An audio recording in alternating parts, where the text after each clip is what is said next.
नमस्कार। हिमाचल प्रदेश की खबरें लेकर मैं हूं आपके साथ संदीप निरंजन सरकार। 18 सितंबर से 25 सितंबर तक चलने वाले विधानसभा मानसून सत्र के दौरान हिमाचल प्रदेश में आई प्राकृतिक आपदा से हुए नुकसान का मुद्दा गूंजने वाला है, जिसको लेकर विपक्ष के विधायकों ने अपनी तैयारियां मुकम्मल कर ली है। जहां एक तरफ आपदा के दौरान भारी भूस्खलन के चलते कई सड़कें, बिजली और पेयजल स्कीमें प्रभावित हुई हैं, तो वहीं कई लोगों के घर जमींदोज हुए हैं। कई लोगों के घरों में दरारें आ गई हैं। वहीं आपदा प्रभावित लोगों को सही आर्थिक सहायता मिले, इसको लेकर बिलासपुर से विधायक और हिमाचल बीजेपी कोर कमेटी सदस्य त्रिलोक जम्वाल ने विधानसभा मानसून सत्र के दौरान सदन में मुद्दा उठाने की बात कही।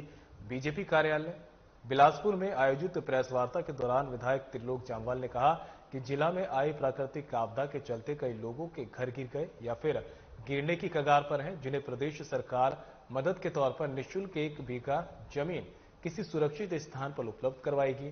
साथ ही घर बनाने के लिए 15 से 20 लाख रुपए तक की मदद भी 1 माह के भीतर करें, ताकि आपदा के चलते बेघर हुए लोगों को मदद मिल सके। हमारे विधानसभा के सम्माननीय स्पीकर महोदय 6 सितंबर को बिलासपुर में पधारे। एक चिट्ठी निकली, सर्कुलर निकला डिप्टी कमिश्नर महोदय की तरफ से। उसमें ये लोग इस बैठक में अपेक्षित हैं, उनके नाम आए। हम सब लोग बैठक में जा रहे थे, लेकिन पता लगा कि वहां फिर उन हारे हुए लोगों को, नकारे हुए लोगों को और चिट्टा माफिया को साथ लेकर इस राशि के ऊपर वहां चर्चा होने वाली है। इसलिए हम लोगों ने उचित नहीं समझा। हमने कहा हम विधानसभा के प्लेटफॉर्म पे बात रखेंगे, लेकिन यहां उन लोगों के सामने क्या बात रखी जाएगी जिनको जनता ने नकारा, जिनके घर डैमेज हो गए हैं, जिनके घर गिर चुके हैं। हाटी विकास मंच का एक प्रतिनिधिमंडल आज मुख्यमंत्री सुखविंदर सिंह सुक्खू से शिमला में मिला। प्रतिनिधिमंडल ने सिरमौर के हाटी समुदाय को मिले जनजातीय दर्जे को हिमाचल प्रदेश में सरकार से शीघ्र क्रियान्वयन करने की मांग की है, ताकि सिरमौर के लोगों को इसका लाभ मिलना शुरू हो सके।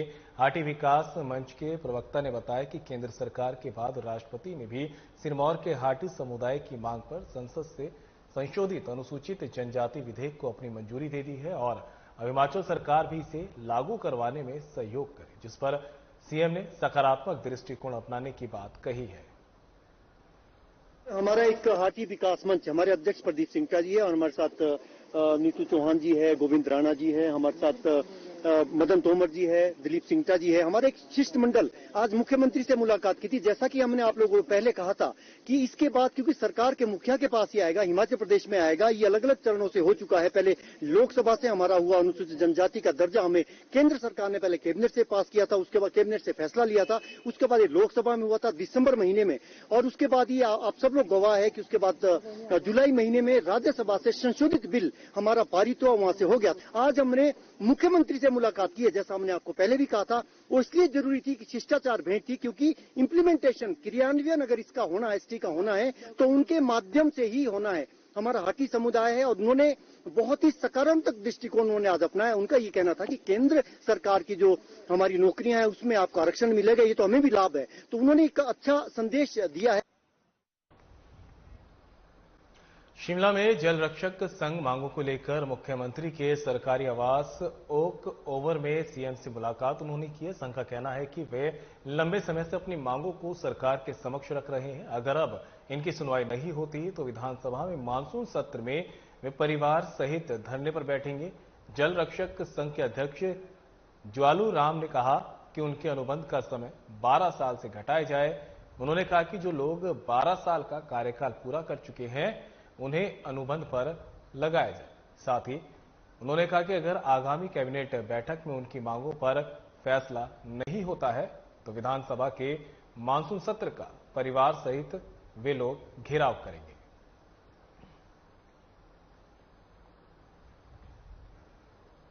भाई में जो है हम माननीय मुख्यमंत्री जी से हमने शिष्टाचार भेंट की, जिसपे जो जल रक्षक की मांगे हैं उनके समक्ष रखी।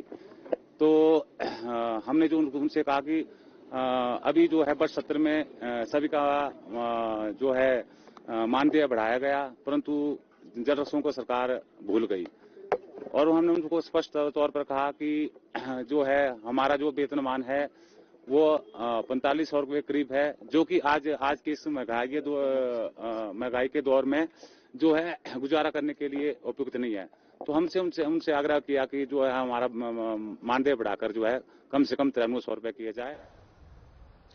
शिक्षा मंत्री रोहित ठाकुर सिरमौर जिला के प्रवास पर पच्छाद के नारंग पहुंचे, जहां उनका लोगों ने जोरदार स्वागत किया। रोहित ठाकुर चनालग में जन्माष्टमी मेले के समापन की अध्यक्षता करने यहां पहुंचे थे। इससे पूर्व उनका नारंग पहुंचने पर जोरदार स्वागत किया गया। उसके बाद उन्होंने यहां पर लोगों की जन समस्याओं को भी सुना। नारंग ने समारोह में बोलते हुए रोहित ठाकुर ने कहा कि हिमाचल निर्माता डॉक्टर परमार, पूर्व मुख्यमंत्री रामलाल ठाकुर और वीरभद्र सिंह द्वारा हिमाचल के विकास में दिए गए अभूतपूर्व योगदान को याद करते हुए कहा कि पिछले 5 सालों में पर्वतीय विकास में प्रदेश पिछड़ा है। उन्होंने कहा कि मुख्यमंत्री सुखविंदर सिंह सुक्खू का सपना है कि हिमाचल प्रदेश को 4 सालों में आत्मनिर्भर और 10 सालों में आदर्श राज्य बनाना है। शिक्षा मंत्री ने कहा कि सड़क, शिक्षा, स्वास्थ्य जैसी मूलभूत आवश्यकताएं हैं और इन क्षेत्रों में और अधिक कार्य करने की जरूरत है।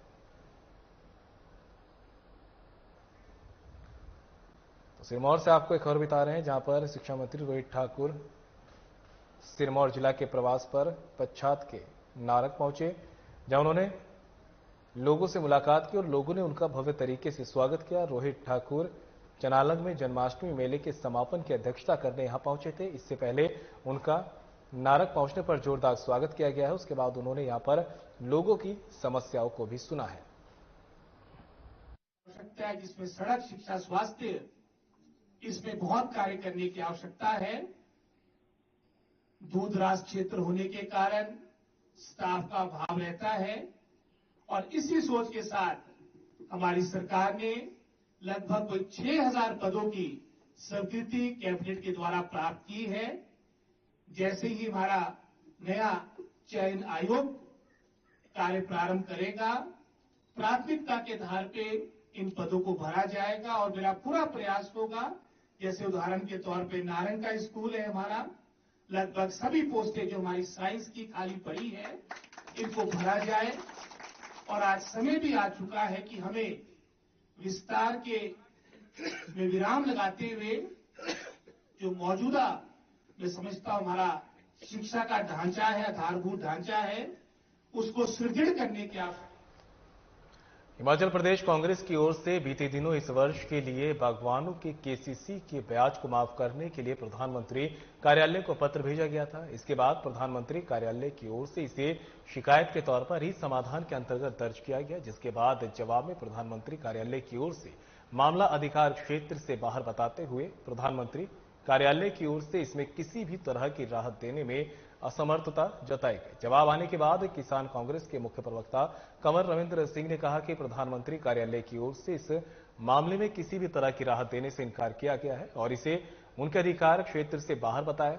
उन्होंने कहा कि प्रदेश के किसान बागवानों को बरसात के चलते भारी नुकसान झेलना पड़ा है। ऐसे में प्रधानमंत्री मोदी को इसमें संज्ञान लेते हुए राहत देनी चाहिए।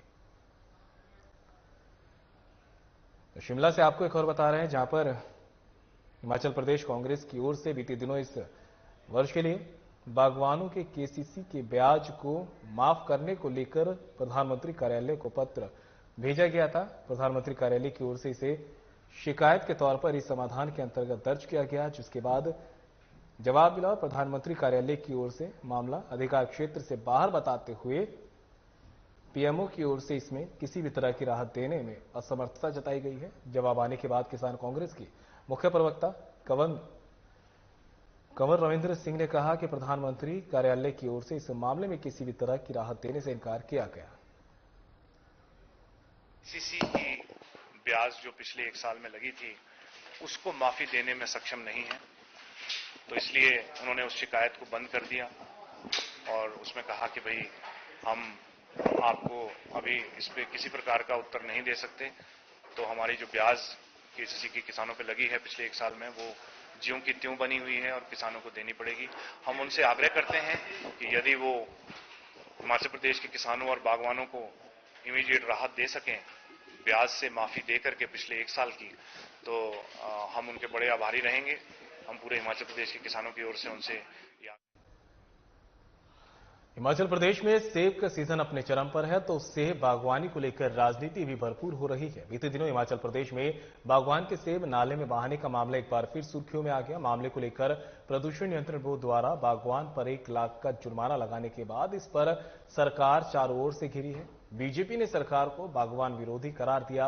बीजेपी नेता रवि मेहता ने कहा कि आपदा से निपटने में सरकार पूरी तरह से विफल रही। सड़कें बंद होने की वजह से बागवान का सेब घर में ही सड़ रहा है और सरकार अपनी कारगुजारी को छिपाने के लिए बयानबाजी, बागवानों को डराने धमकाने का काम कर रहे हैं। इसी का उदाहरण प्रदूषण नियंत्रण बोर्ड द्वारा बागवान पर किए गए 1 लाख रुपए के जुर्माने के रूप में देखने को मिला है।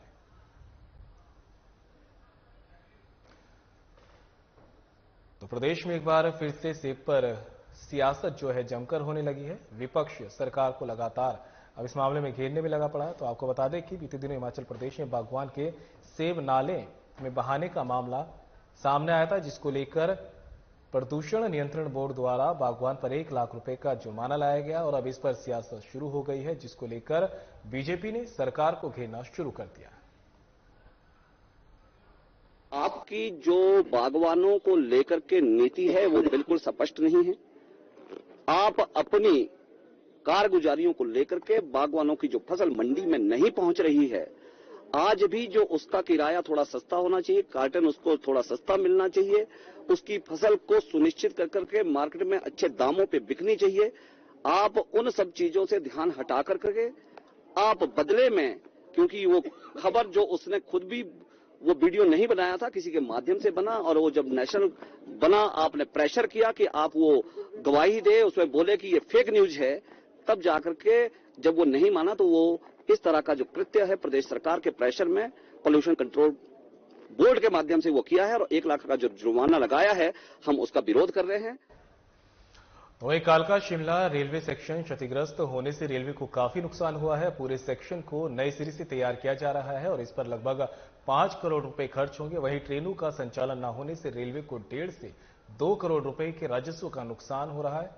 प्राप्त जानकारी के अनुसार बार बार बारिश के कारण बाधित होने वाले इस रेलवे ट्रैक को अब इस प्रकार से सुदृढ़ किया जाएगा, जिससे कि लैंडस्लाइड होने के बाद भी रेलवे लाइन को किसी प्रकार का नुकसान न हो और टॉय ट्रेनों का संचालन भी निरंतर जारी रहे। कालका से कोटी के बीच एक ट्रेन चला दी गई है। दूसरे चरण में 16 सितंबर से कालका सोलन और तीसरे चरण में 30 सितंबर से कालका शिमला तक टॉय ट्रेन का संचालन शुरू कर दिया जाएगा।